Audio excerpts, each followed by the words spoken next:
एक परम संत सदगुरु पलटू साहब जी की वाणी है। पलटू साहब उत्तर भारत अयोध्या में एक बड़े अच्छे पहुँचे हुए संत महात्मा हुए। पहले ये योगी थे। इन्होंने भी 15 साल प्राणायाम साधन किया था। बाद में इन्हें कोई संत महात्मा मिल गए, क्योंकि प्राणायाम करने वालों को रिद्धियाँ सिद्धियाँ जरूर होती हैं, लेकिन मन बस में नहीं होता। क्योंकि रिद्धि सिद्धि वाले बहुत चढ़ाई करते हैं तो 8वें चक्र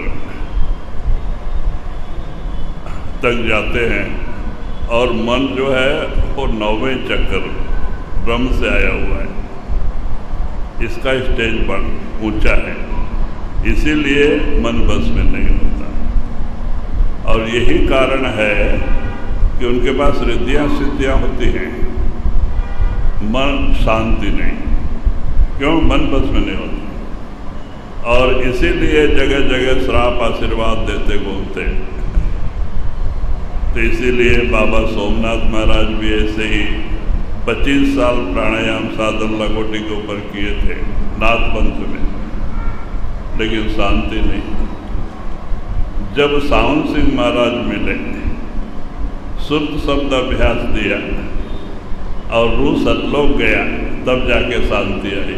ऐसे ही पलटू साहब भी जब गोविंद साहब मिले, उन्होंने शुद्ध शब्द अभ्यास दिया और आपने पहले ही उनकी रूह 8वें मंडल में पहुंची हुई थी। अंदर में आपके घट में प्रकाश था। तो कहते जब आगे का गुरु मिल गया तो रूह आगे जाने में कोई जो आतंक नहीं। तो इस तरह से वो संत महात्मा हो गए। तो ये उन्हीं की वाणी है। आप कहते हैं मगन अपने ख्याल में भाड़ परे संसार। क्योंकि एक बार जब सिख गुरु के पास जाता है तो उसका क्या फर्ज होना चाहिए, पहले ये हमें समझना जरूरी है कि हम गुरु के पास क्यों जाते हैं। इसलिए नहीं कि हमारा बिजनेस व्यापार चलेगा, धन लाभ मिलेगा, बीमारी दूर हो जाएगी। कहते भाई भजन करोगे तो ये सब फायदा मिलेगा ही। और आज एक से एक बढ़ के डॉक्टर हैं। अगर आपके शरीर में बीमारी है, उनके पास जाओ, ठीक हो जाता है। तो गुरु के पास जाने की क्या जरूरत है? कोई दिमाग वमाग लड़ा के बिजनेस व्यापार करो तो पैसा भी मिल जाता है, वो भी गुरु के पास जाने की क्या जरूरत है? तो कहते भाई गुरु के पास क्यों जाते हैं? क्योंकि एक बीमारी हमारे पीछे पड़ी हुई है, जो करोड़ों जन्मों से हम उसी में गोते लगा रहे हैं। वो कौन सी बीमारी है? पैदा होना मरना, पैदा होना मरना, 84 के जेल खाने में चक्कर लगाना। कहते इससे छुटकारा पाने के लिए, इस जन्म मरण से बचने के लिए हम गुरु के पास जाते हैं, और गुरु ही हमारी जवाबदारी लेता है हमें मालिक से मिलाने का, अपने घर ले जाने का। तो हमें भी चाहिए कि हम भी प्रयत्न करें, हम भी अपने घर जाने की ख्वाहिश रखें। जो गुरु कहता है उस पर अमल करें। अगर इस कान से सुन के इस कान से छोड़ देंगे चाहे कितना बरस भी सत्संग सुनो, कोई फायदा नहीं। हम जैसे के तैसे रह जाएंगे, हमारे अंदर कोई परिवर्तन नहीं आएगा। अगर आप गुरु का हुक्म मानोगे, रोज 2.5 घंटे की रोज बैठक बनाओगे, भजन सुमरन करोगे, तो आपके अंदर परिवर्तन आना ही आना है 100%। जिन लोगों ने भी भजन किया, एक नर नारायण बन गए, एक मानव महात्मा बन गया। लेकिन जिन लोगों ने भजन नहीं किया, जो जो चोर भजन के प्राणी, 100 दुख सहे, काम क्रोध के धक्के खावे, लोभ नदी में डूब मरे। स्वामी जी महाराज कहते हैं, जो भजन के चोर है वो दुनिया में दुखी है, चाहे वो राजा हो या भिखारी हो। आप बाहर देख के मत सोचो ये बड़ा सुखी है। आप उसे पूछ के देखो। पहले जब एक दूसरे से मिलते हैं तो क्या कहते हैं, भाई कुशल है? तो बड़े सरल स्वभाव से कहते हैं, हाँ महाराज कुशल है। और बाद में 2 मिनट खड़े रहो, पीछे ही दुख का पुराण चालू हो जाता, अंदर से आता है दुख। अगर दिन भर सुनो तो खत्म नहीं होता। फिर कहाँ कुशल है? पहले तो कुशल कह देते हैं और पीछे ही दुख का पुराण चालू हो जाता है। सारा दिन भी सुनो, खत्म नहीं होता। तो सुख कहाँ है? कहते भाई सुख सपने नहीं। इस दुनिया में सपने में भी सुख नहीं है। हम महात्मा कहते हैं, ना सुख धन दौलत में, ना सुख मान बढ़ाई में, ना सुख राज्य में। सुख शांति आपके अंदर है, नाम में है। आप अगर गुरु का कहना मानो, रोज 2.5-3 घंटे की बैठक बना लो सवेरे उठ के, ये 9 दरवाजे छोड़ के 10वें में आ जाओ, आपकी तीसरी आंख खुल जाएगी। देखो तमाशा, ये शरीर, हम बार बार कहते हैं शरीर रक्त मांस का पुतला नहीं है। अकुट भंडार भरे पड़े हैं इस शरीर में। 16 लोक हैं इसी के अंदर, 33 करोड़ देवी देवता इसी के अंदर बैठे हैं। ब्रह्मा विष्णु महेश्वर भी इसी के अंदर हैं। आप अपनी तीसरी आंख, ज्ञान की आंख खोल के देखो, इन आंखों से वो दिखने वाले नहीं। ये तो माया की आंख है, चमड़े की आंख है, फना को देखने वाली आंख है। शिवाजी के गुरु रामदास स्वामी ने क्या कहा है, ये चर्म चक्षु न लच्छे, ज्ञान चक्षु निरक्षे। सच को देखने वाली आंख वो ज्ञान की आंख है, उसको खोलो, देखो तमाशा। आपके अंदर इस शरीर में 16 लोक हैं। हमें तो 3 लोक के बारे में पता है, अंड पिंड ब्रह्मांड, लेकिन 16 मंडल है, और एक मंडल एक से बढ़ के, और वो भी छोटे छोटे नहीं। एक मंडल से एक मंडल जाने में कितना योजन किलोमीटर चलना पड़ता है, लेकिन रूह की स्पीड भी ऐसी होती है अंदर। तो दूर है, बहुत दूर, लेकिन है इतने में। शेख तक ही कहते हैं महाराज, वो सतलोक सचखंड कितना योजन दूर है। तो तुलसी साहब कहते, अरे भाई उसको इतना दूर नहीं, वो तो नजदीक से नजदीक है। तो कहते हैं जैसे पुतली में तिल है, आंख के अंदर एक काला है, उसके अंदर एक तिल है छोटा सा, वही दूर तक देखता है। कैमरा का, ये कैमरा है ना, इसके अंदर एक छोटा सा तिल है, वो दूर तक देखता है, आकाश तक देखता है। तो कहते हैं कि हे तकी, पुतली में तिल है, तिल में भरा राजकुल का कुल, उसी पर्दाए सियाह के जरा पार देखना, उसके पीछे देखो, क्या एक मंडल से एक मंडल बढ़ के हैं, कितना योजन योजन किलोमीटर एक से एक दूरी है, यहाँ नजदीक नजदीक नहीं है। हाँ, और रूह चढ़ाई करती है। अब देखो, अगर हम आपसे पूछते हैं कि भाई सबसे बेगवान चीज क्या है, कोई कहता हवा है, कोई कहता इलेक्ट्रिक है, बटन दबाया पहुंच गए, कोई कहता हवा है। नहीं भाई, सबसे बेगवान चीज मन है। अगर आप अमेरिका जाके आए हैं और अमेरिका का मन में ख्याल आया, तो ये अमेरिका। कितना टाइम लगा? 1 सेकंड भी नहीं।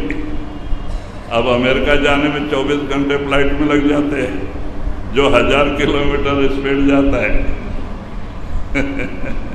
बाहर के फ्लाइट को 24 घंटे चाहिए, मन को 1 सेकंड। तो कितना स्पीड है? आप बॉम्बे, अब आप आंध्रा में आके आए हैं। आंध्रा का ख्याल, संकल्प आपके अंदर आते ही आंध्र का फोटो आ जाएगा। माने मन वहाँ पहुँच जाएगा। आंध्रा में कितना दूर है? बॉम्बे एक कोने में, हम वो कोने में, आंध्रा। तो कहते कितना स्पीड है। और मन आत्मा से ताकत लेके काम करता है, जबकि आत्मा के पावर से काम करने वाले में इतनी ताकत है, तो आत्मा में कितनी ताकत होगी? जो परमात्मा का अंश है, बेटा है। ये मन से भी लाखों दर्जे स्पीड ज़्यादा है आत्मा का। इतनी स्पीड में आत्मा चढ़ाई करती है अंदर। एक मंडल को एक मंडल को फतह करते जाती है, गुरु साथ होता है। तो इसीलिए कहते हैं भाई, आपको अगर कुछ हासिल करना है, इस दुनिया में सुख और शांति चाहिए, सुमरन करो। दुनिया का सुमरन छोड़ो। दुनिया का सुमरन करोगे, दुख मुसीबत बीमारी तकलीफें आएंगी। नाम का सुमरन करोगे, आनंद सुख और मुक्ति मिलेगी। अब बताओ, हम कितना भी सुमरन करें, याद करें, दुनिया का चिंता करें, टेंशन लें, लेकिन होने वाला तो होते रहता है। क्या आपके टेंशन लेने से कुछ कम ज़्यादा हो जाता है? तो क्या फ़ायदा है टेंशन लेके? लेकिन आदत से मजबूर है। हाँ, एक बार बाहरी टेंशन दिमाग में आ जाए, उसमें इतना जो माने प्रेम प्यार से लग जाते हैं कि रात को नींद भी नहीं आती। उस तरफ इतना प्रेम होता है। और वो प्रेम मालिक के नाम में नहीं। इसीलिए नाम सुमरन में बैठते हैं तो नाम सुमरन नहीं होता, रुका भीखा। भाई, जहाँ प्रेम नहीं होगा मन कैसे टिकेगा? दुनिया में तो प्रेम है, दुनिया की तरफ मन भागता है। आप उसको पकड़ के लाओ, नाम सुमरन से जोड़ो। जहाँ प्रेम ही नहीं तो कैसे रहेगा? मन भाग जाता है। जहाँ प्रेम हो आ जाता है। बिगर प्रेम के कामयाबी हासिल नहीं होती है। इसीलिए महात्मा कहते हैं, अगर आपको कुछ हासिल करना है इस जिंदगी में, अपने जीवन को सफल बनाना है, तो वही कहते हैं कि भाड़ परे संसार। जो गुरु कहता है उस पर अमल करो। संसार को जाने दो, कितने जन्म हमने संसार को दिया है, कितने सिर दिया है माया को। अगर एक सिर गुरु को दे दे तो क्या हर्ज है? बेड़ा पार हो जाए, हम इसी जन्म में सतलोक पहुंच जाए। लेकिन नहीं, हम तो कहते यह जग मिट्टा अगला किन दिट्टा। दुनिया बड़ी मीठी है, मन को ये लज्जत लगी हुई दुनिया की, एक जन्म नहीं करोड़ों जन्मों की, बड़े प्रेम से लग जाता है उसमें। मालिक का नाम सुमरन रूखा फीका, तो कैसे सुमरन चलेगा? अरे भाई, वो प्रेम जो दुनिया से जुड़ा है उसको वहां से निकालो। क्यों? दुनिया झूठी है, ये 4 दिन का है, धोखा है माया का। यहां अपना कोई नहीं है। अगर अपना कोई है, वो परमात्मा जो सतलोक में बैठा है, और दूसरा गुरु है जो परमात्मा से मिलाने का वादा किया है, आपकी जवाबदारी लिया है। दुनिया छोड़ दे, गुरु नहीं छोड़ता। लास्ट में तो बाल बच्चे, कुटुंब परिवार सब अलग हो जाते हैं, लेकिन गुरु नहीं छोड़ता। गुरु जरूर अंदर हाजिर होता है, दर्शन दे के उस आत्मा की रक्षा करके उसे लेके जाता है ऊपर। तो बताओ, हम ऐसे से प्रेम प्यार नहीं करते जो अपना है, जो हमारे बारे अपने बारे में सोचता है। हम ऐसे से प्रेम प्यार करते हैं जो अपने नहीं है, जो दूसरे के बारे में सोचते हैं। विचार करो अच्छी तरह से बैठ के। जब आपका समय आ जाता है, शरीर छूटने लगता है, यमदूत आते हैं ले जाने के लिए, कौन छुड़ाता है? कोई भाई बंधु आता है? और वहां पे बाल बच्चे आते हैं, धन खजाना माल आता है? कुछ नहीं आता। जिसको इसने अपना बनाया था, मेरा मेरा मेरा मेरा, उसी से प्रेम प्यार किया था। और जब वो चीजें छोड़ के जाने लगता है तो बड़ा दर्द होता है। क्यों?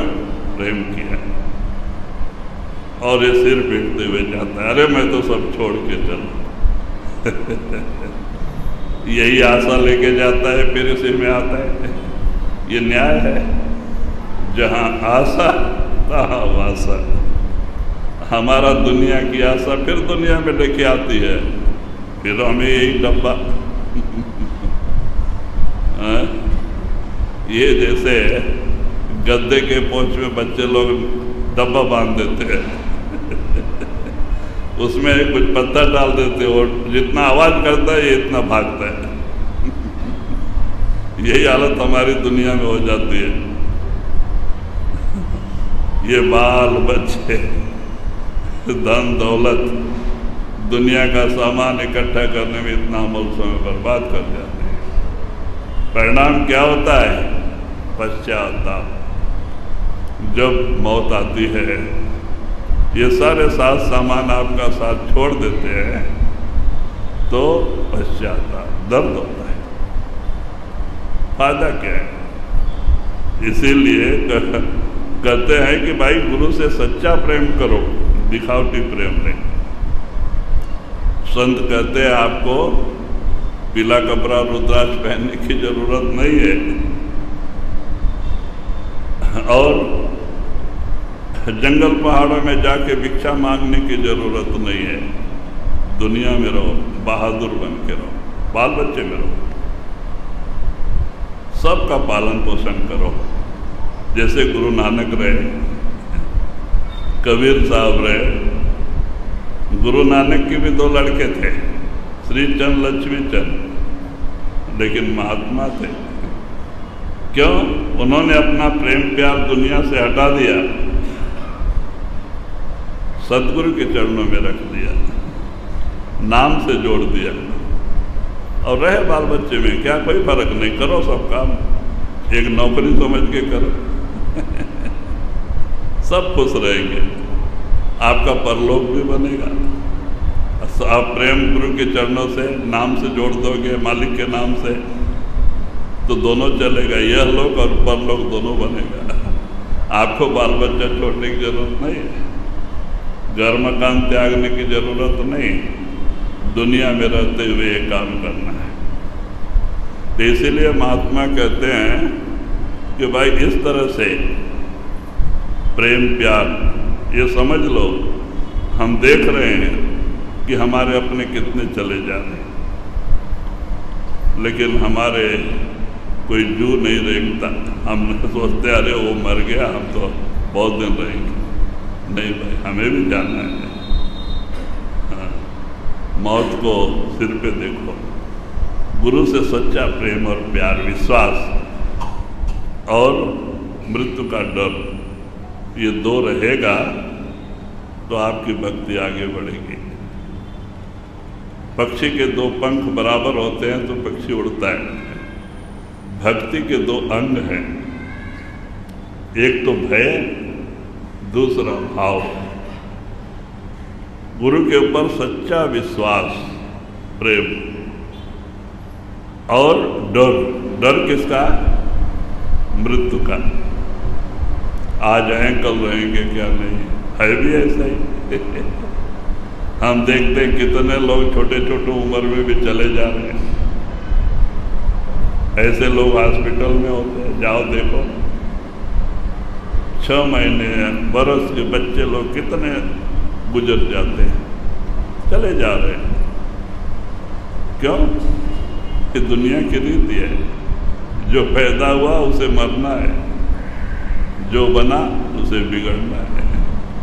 ये दुनिया की रीति है, यहाँ कोई कायम नहीं रह सकता।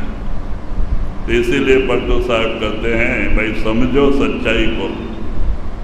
गुरु सत्संग में हर तरह को खुलासा करके समझाता है, आप उसको समझ के चलो, इसी जन्म में मुक्ति और 2 जन्म 3 जन्म की भी जरूरत है, इसी जन्म में मुक्ति। जी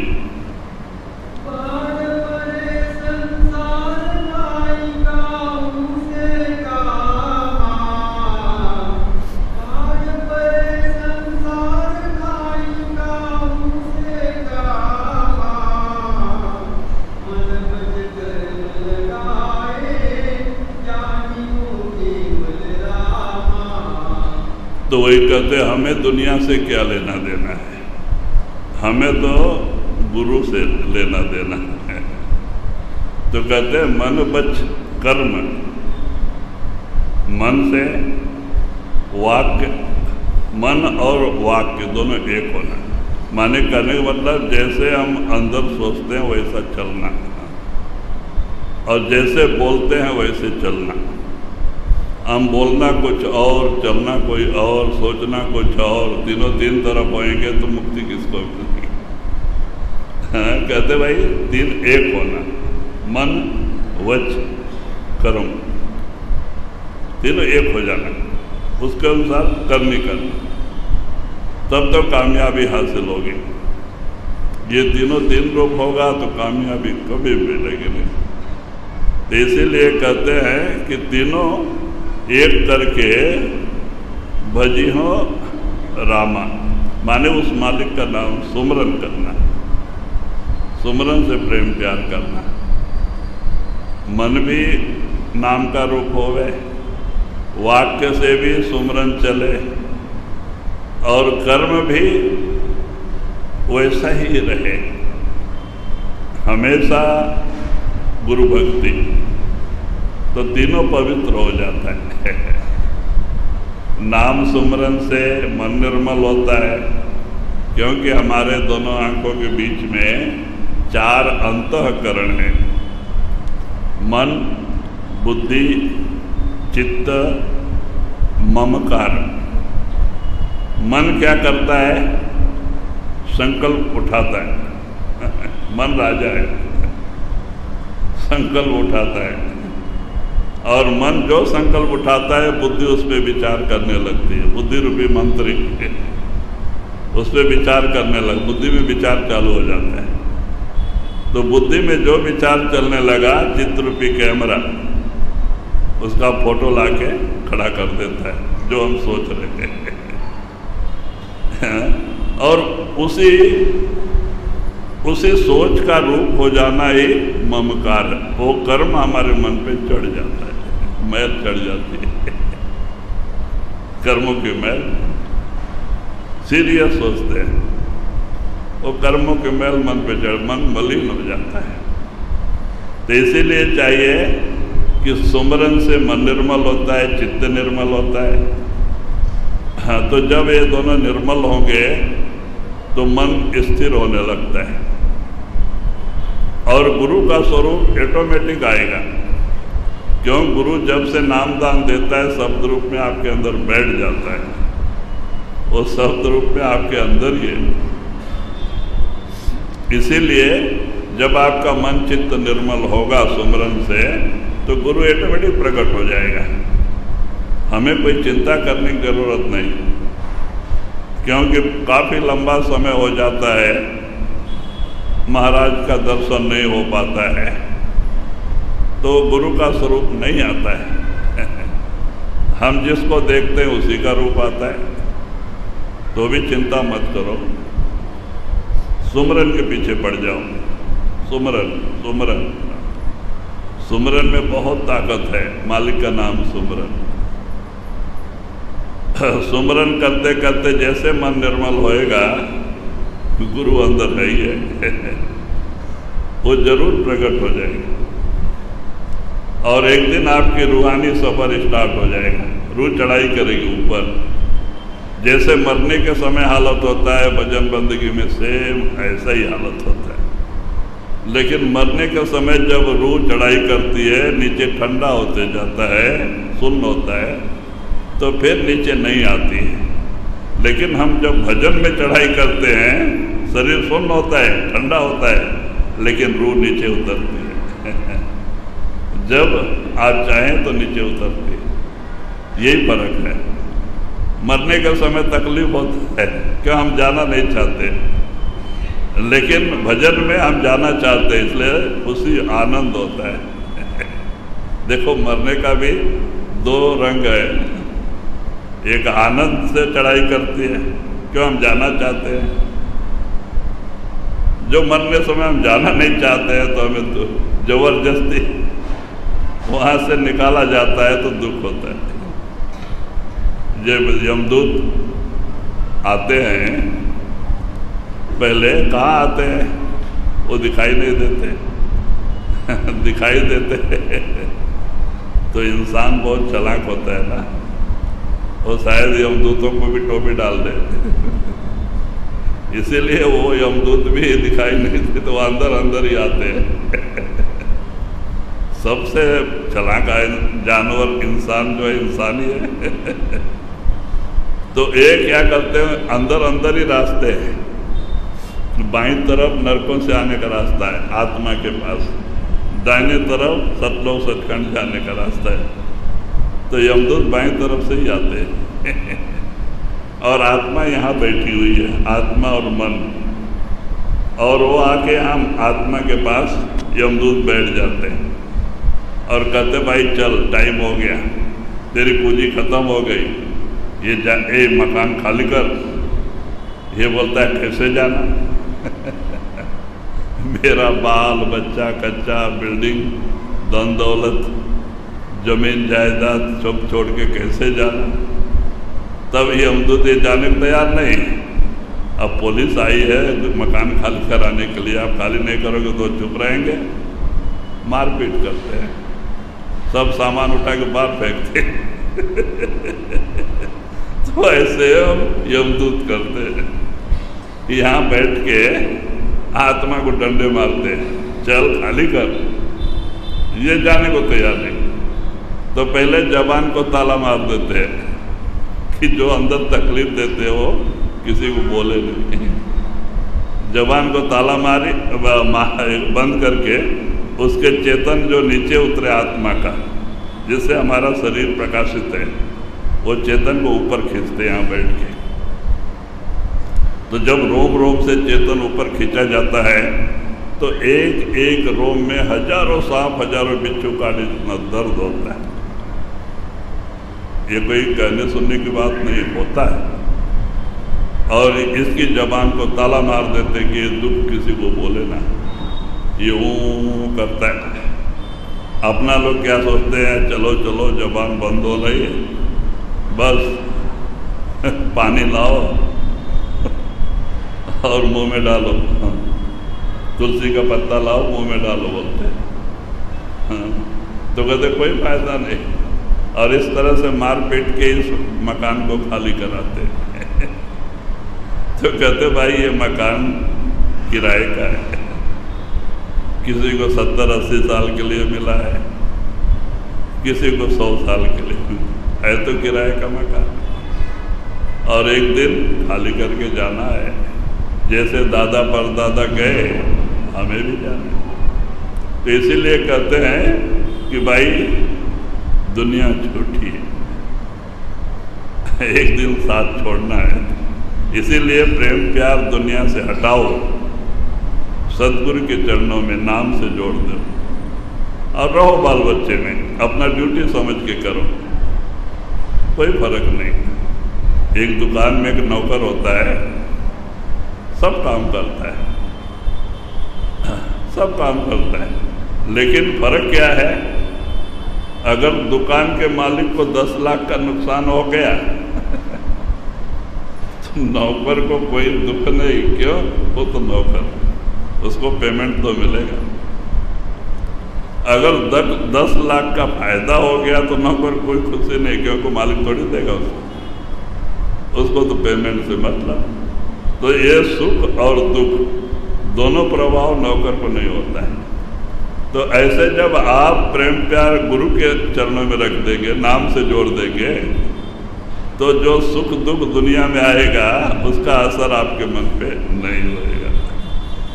सुख दुख दोनों समान हो जाएगा। मुसीबत आ गई, गुरु का, और बहुत कुछ बढ़ गया, धन संपत्ति, गुरु का है अपना नहीं, गुरु का है। तो उसका न कोई सुख है, और गया तो कोई दुख भी नहीं, क्यों, गया तो गुरु का गया। तो इस तरह से दुनिया में रहना, तो हमारा यह लोक और परलोक दोनों बन जाता है। हम बाल बच्चे भी अच्छी तरह से कामयाबी दुनिया में भी हासिल कर लेते हैं, और जब हम नाम से जुड़े होते हैं सच्चे प्रेम प्यार से, हम गुरु के रंग में रखते हैं, गुरु हमारे रंग में रखता है, तो हर जगह वो हमारी संभाल करता है, वो हमारी सारी इच्छा पूरा करता है। जो मांगे अपने ठाकुर से, सोई सोई देवे। हम अपने ठाकुर मालिक से जो प्रार्थना करते हैं वो सब मिलता है।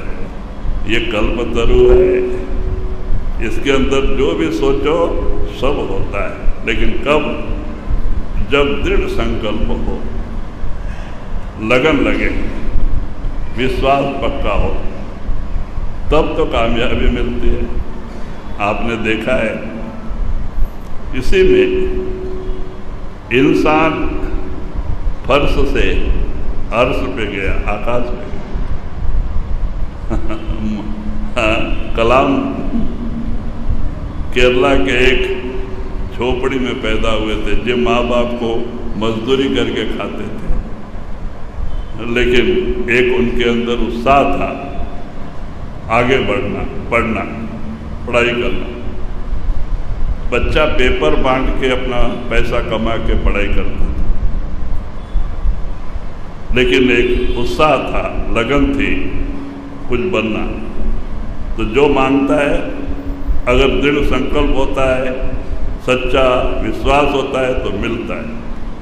आखिर वो वैज्ञानिक हुआ, झोपड़ी में पैदा हुआ इंसान कितना महान बना, और एक दिन हमारे भारतवर्ष का राष्ट्रपति हुआ। राष्ट्रपति बोला तो राजा, कहाँ से कहाँ गया, वो भी तो एक इंसान था। देखते हैं लोग कितने नीचे स्टेज से आज एक महान बने हैं। तो भाई कैसे एक चाय बेचने वाला प्रधानमंत्री बना,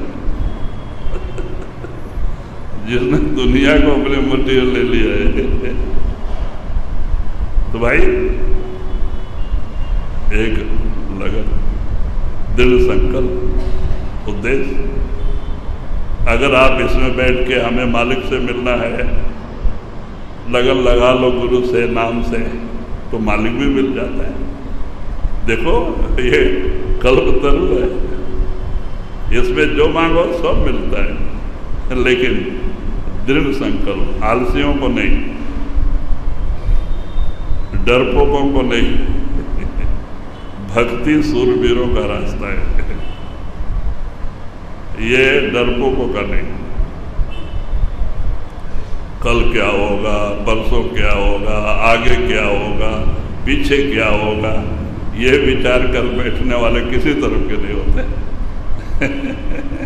ना दुनिया के ना दीन के, ये ना परमार्थ के होते हैं ना दुनिया के। अब मोती निकालने के लिए जाते हैं समुद्र में, दो ही लोग होते हैं, उनको मर जीवा कहते हैं। उनके प्राण की आशा नहीं होती है। क्यों?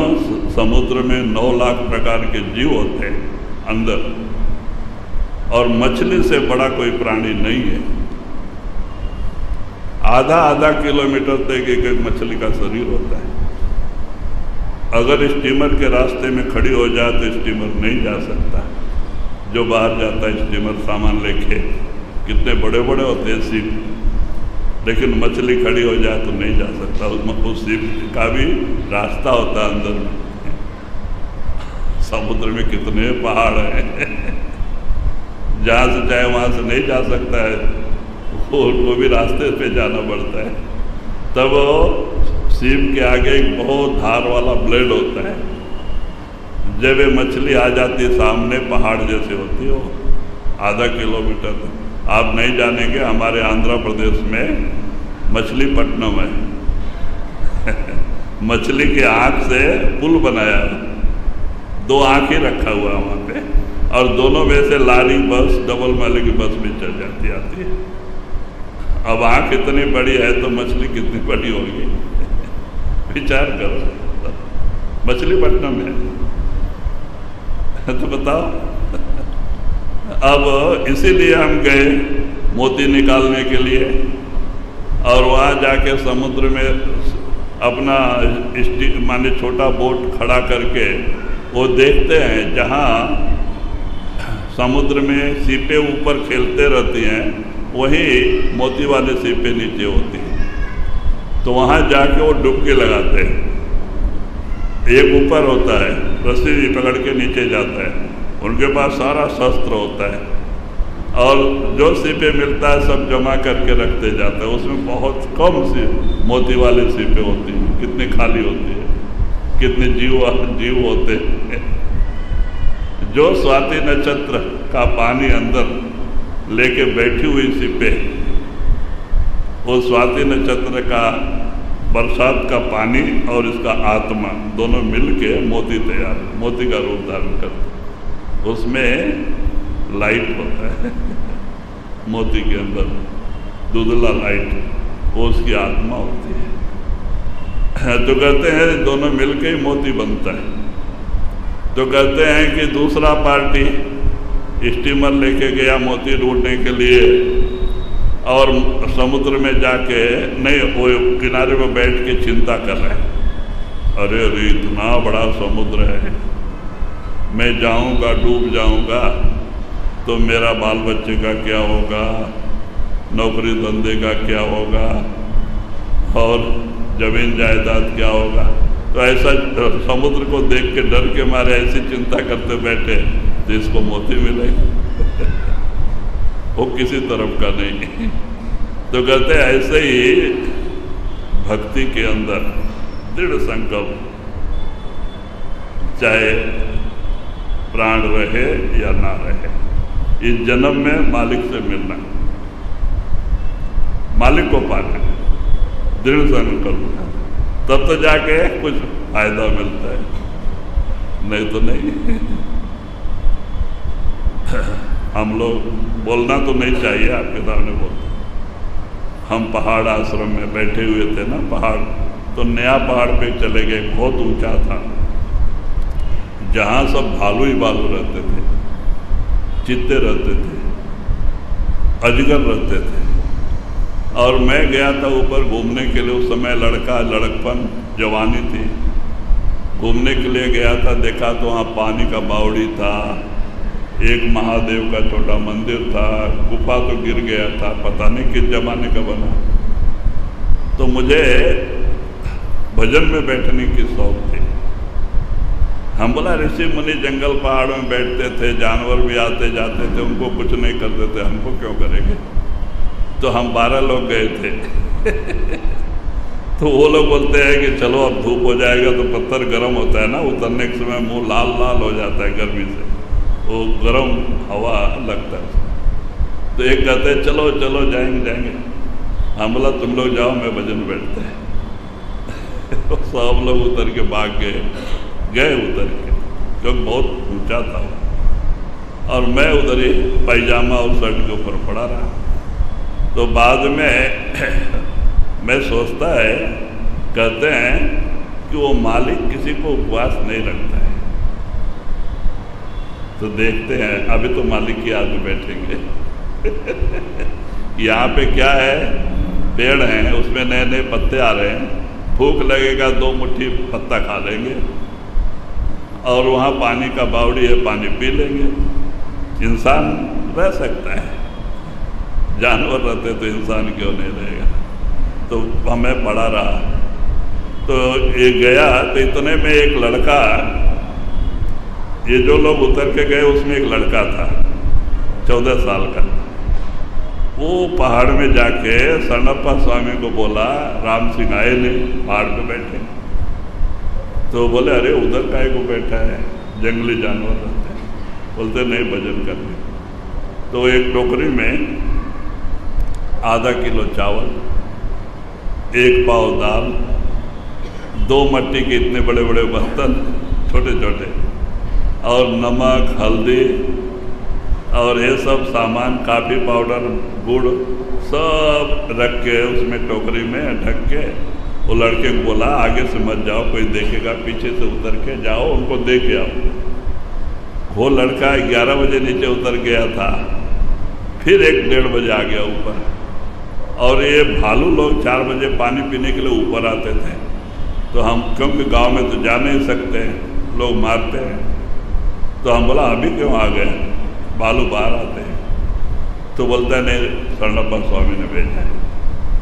तो मैं खोल के देखता है तो चावल आधा किलो है, पाव किलो दाल है, हल्दी है, काफ़ी पाउडर है, गुड़ है, सब थोड़ा थोड़ा रख के ढक के दे दिया।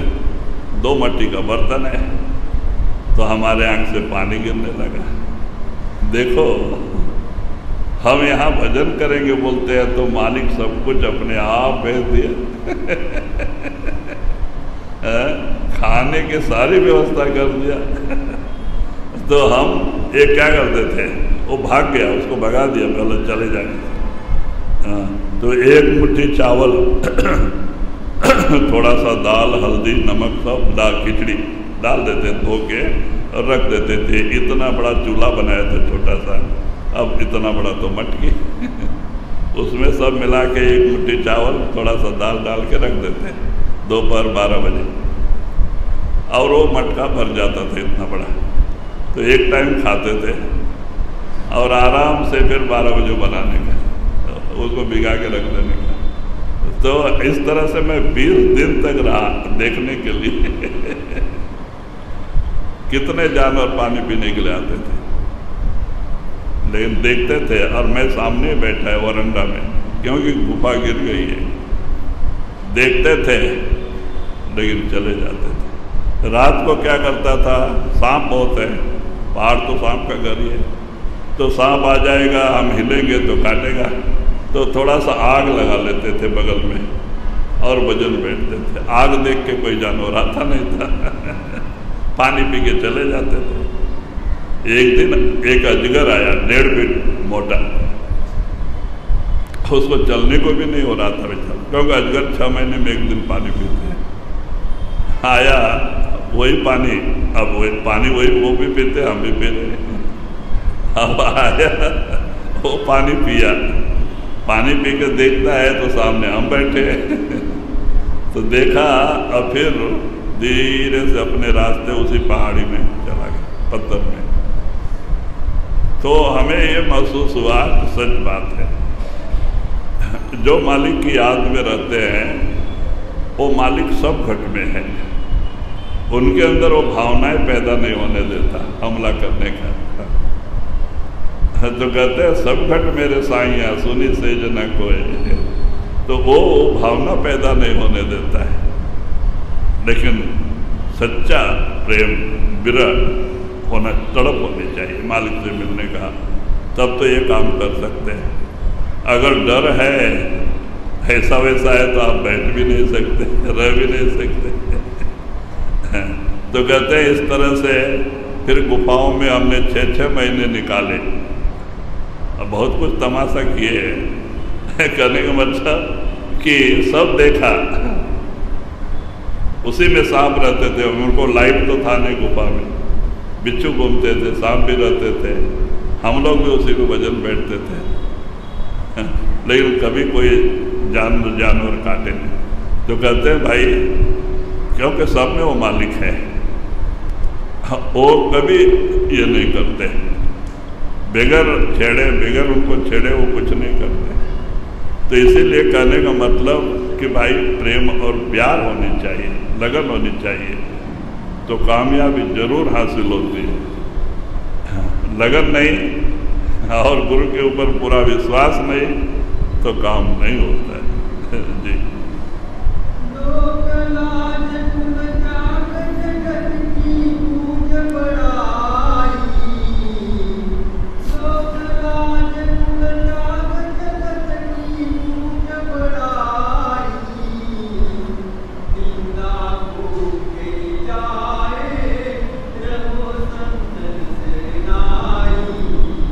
तो वही कहते हैं कि अब चौथी बात है, कहते लोक लाज। भक्ति में एक बहुत बड़ा रुकावट है लोक लाज। हम ब्राह्मण हैं, हम क्षत्रिय हैं, हम ऊंची जात वाले हैं, हाँ, तो हम जो है कि इन लोगों के बीच में कैसे जावें, कैसे बैठे, कोई देखेगा क्या सोचेगा, सत्संग में जाएंगे तो लोग क्या सोचेंगे, ऐसा वैसा भावनाएं भी इसमें रुकावटें पैदा करती हैं। तो कहते हैं अगर आपको मालिक से ही मिलना है तो इन सब चीज़ों को अपने दिल से निकाल के फेंक दो।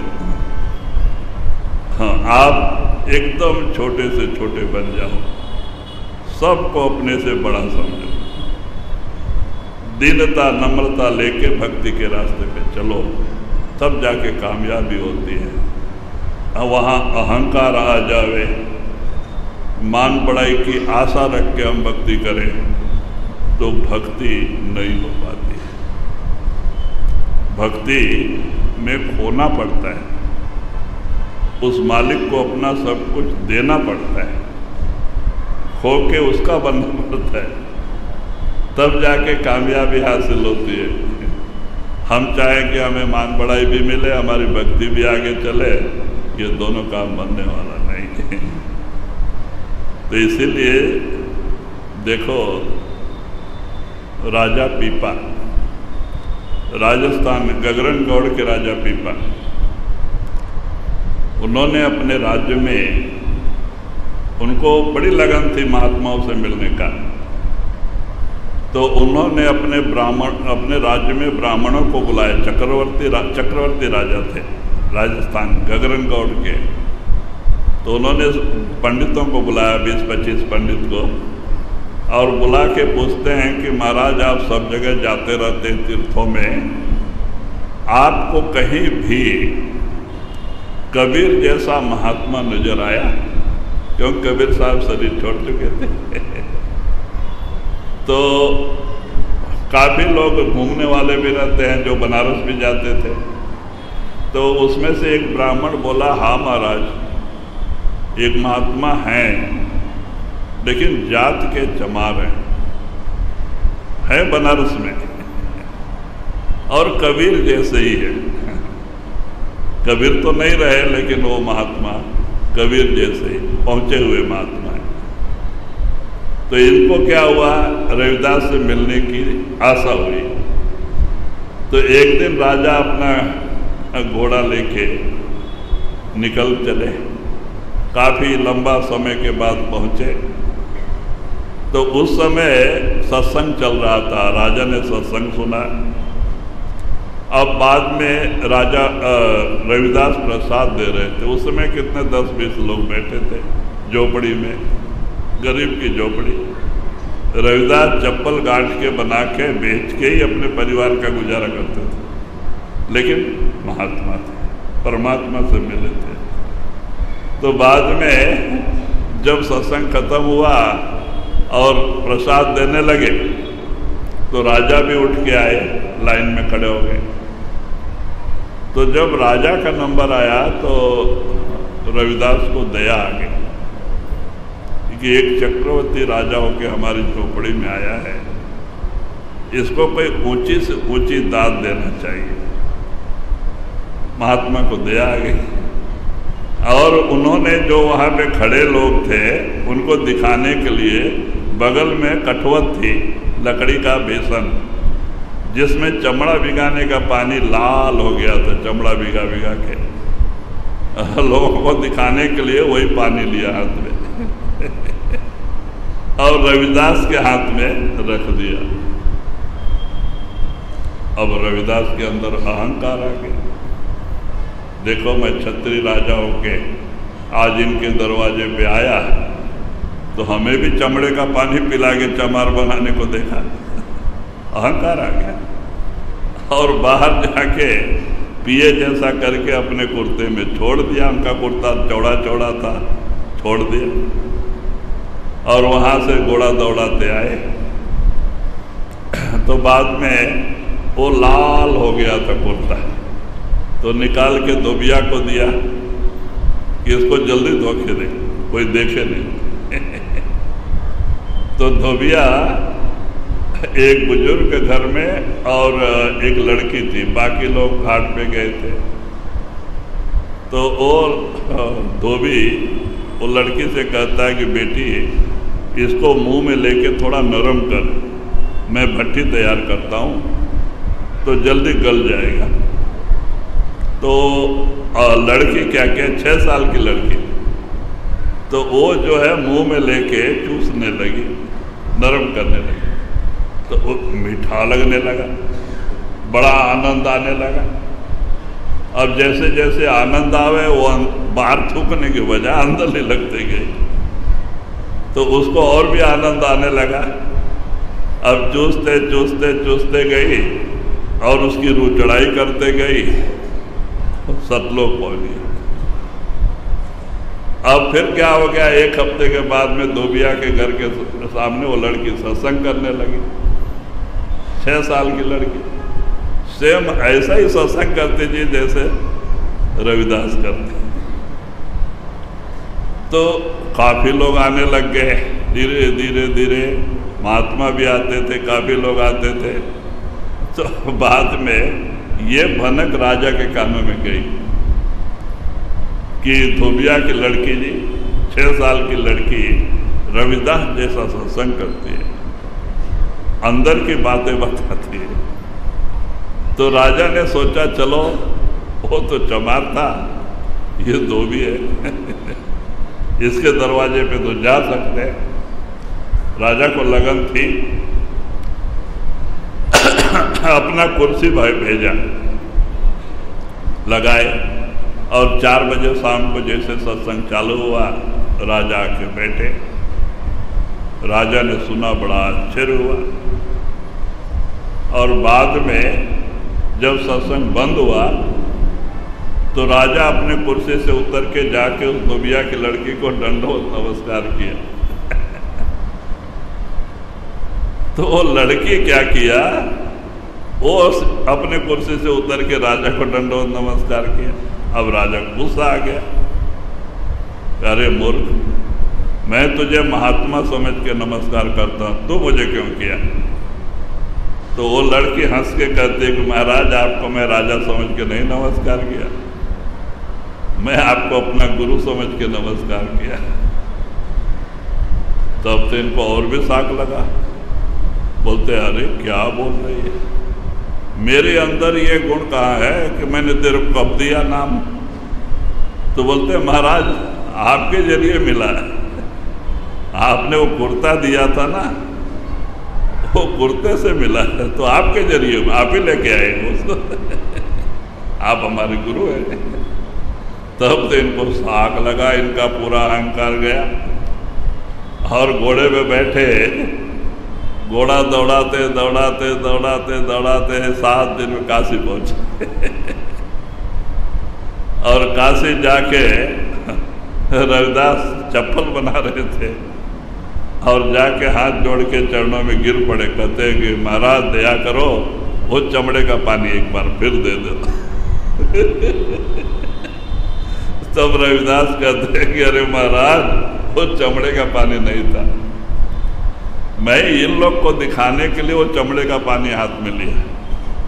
आप राजा होके हमारे दरवाजे पे आए हैं, बोल के झोपड़ी में आए हैं, मैं सतलोक सचखंड से अमृत लाके आपके हाथ में रखा था, लेकिन आप उसका उपयोग नहीं किया। अब वो जिसके भाग्य में था उसको मिल गया। तो कहते एक बार और दया करो, कहते नहीं, संतों की जिंदगी में एकाध ही वाक्य होता है, ऐसा बार बार नहीं होता है। अब आपको नाम दान लेना पड़ेगा और भजन करके उस स्टेज में जाना पड़ेगा। उनको लग गई थी, कहते अच्छा महाराज नाम दान दे दो। फिर उन्होंने बिठा के नाम दान दिया और राजा पीपा को लगन लग गई थी, राजपाट का त्याग कर दिया और बैठ के रात दिन उस नाम के जप सुमरन ध्यान से लग गए और कुछ ही बरस में उनकी रूह चढ़ाई कर गई। जब पाप कट गए, मन निर्मल हो गया, रूह चढ़ाई कर गई, राजा पीपा संत महात्मा हो गए।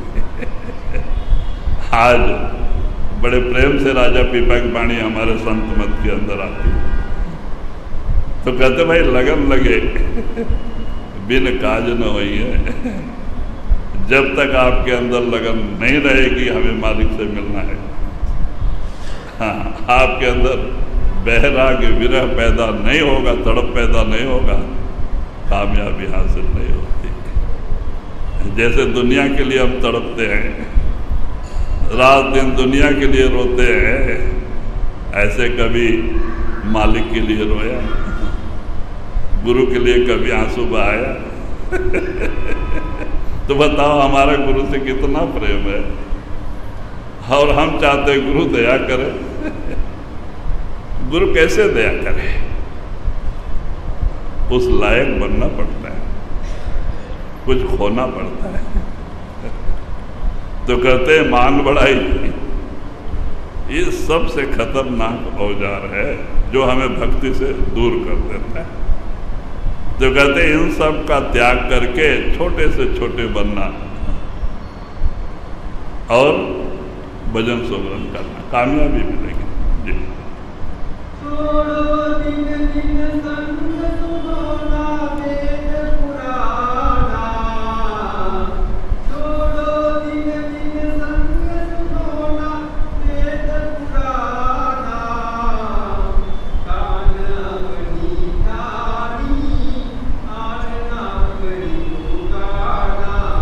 फिर वही पलटू साहब कहते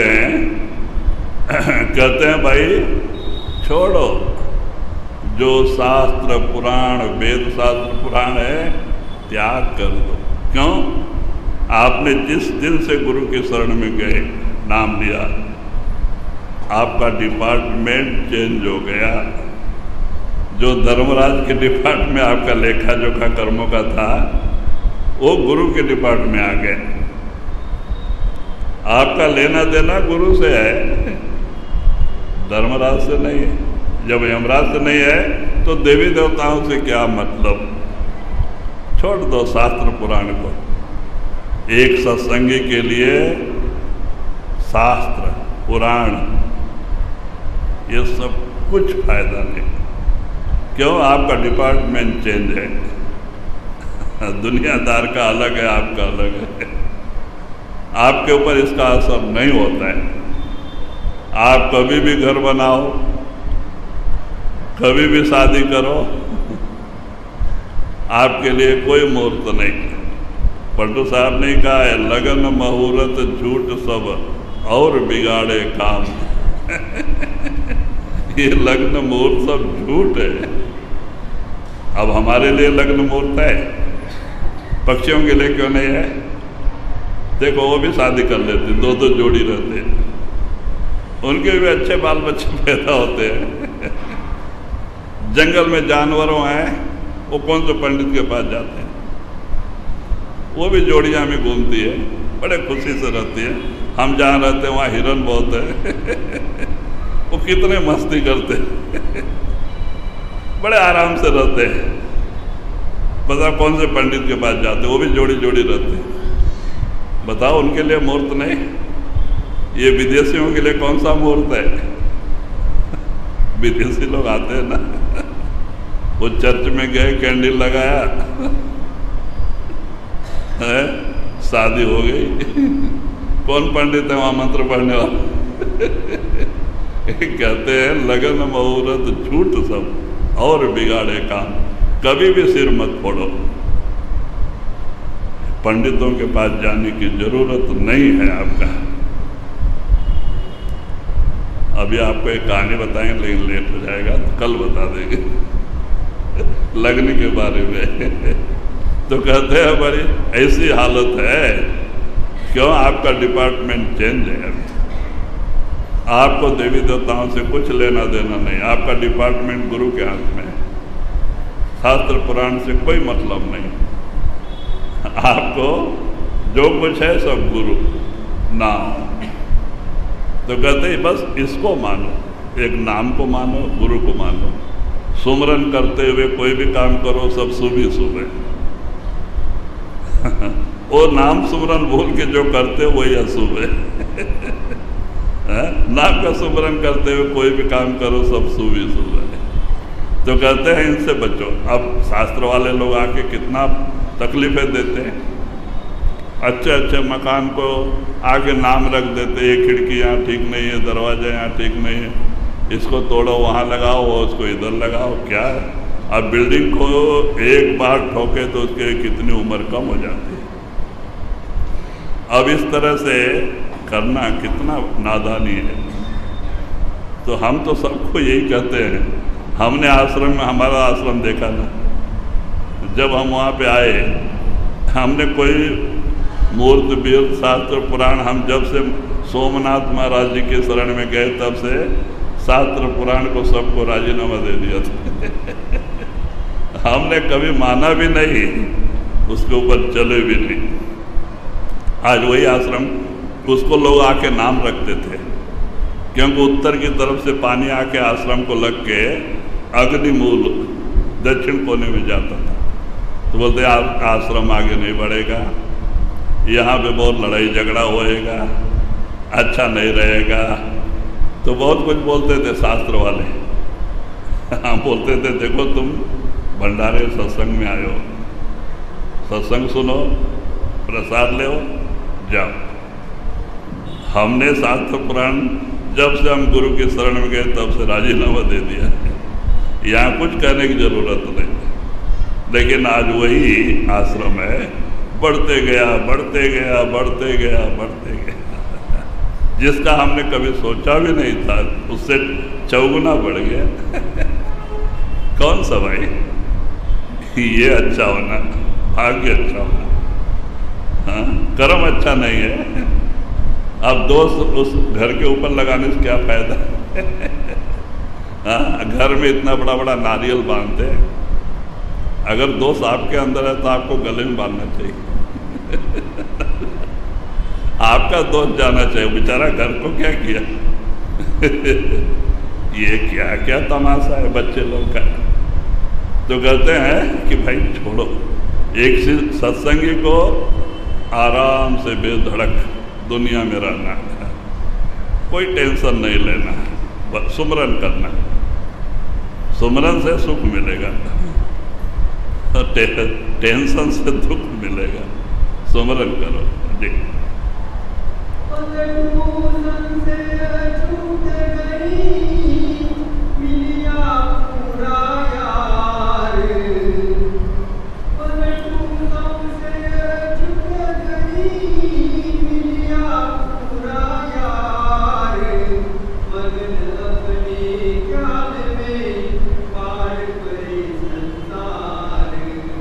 तो वही कहते हैं, जब अंदर में हमारी चढ़ाई कर जाती है, हमारी तीसरी आंख खुल जाती है, तो हमारे घट में प्रकाश हो जाता है, ज्योति प्रकट हो जाती है, शब्द प्रकट हो जाता है, और वो घट में प्रकाश हो जाता है।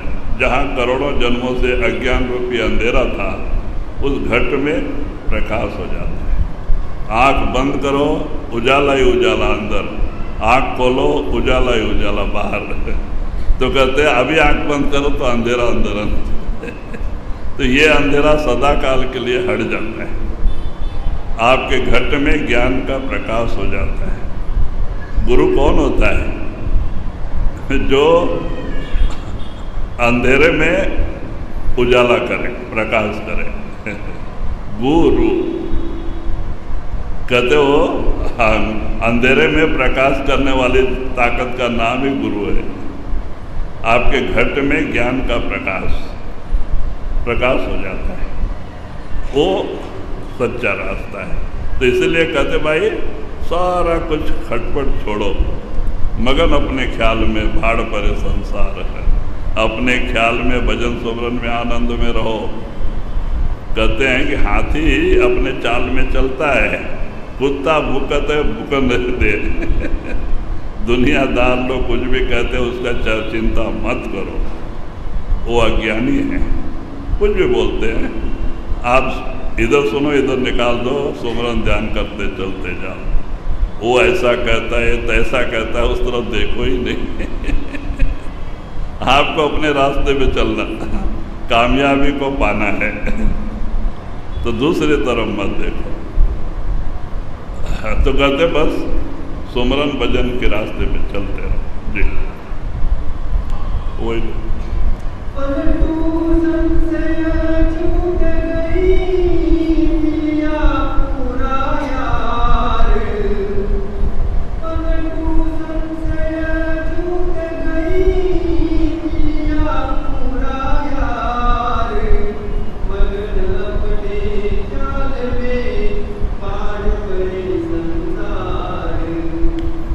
राधा